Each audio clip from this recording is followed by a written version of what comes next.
Mambo vipi guys? Mambo vipi?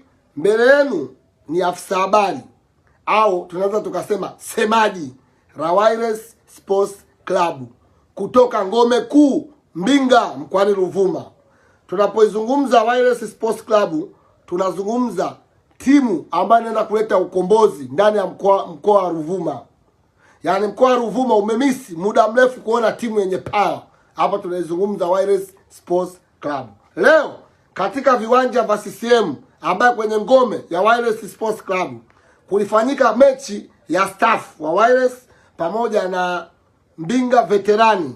Mechi ilichezwa kwa nguvu, kwa ukubwa, na matokeo yake kwamba mechi imeisha kwa 2-1, kwamba Wireless staff wameshinda hiyo game kwa 2 kwa goli moja dhidi ya Mbinga Veterani.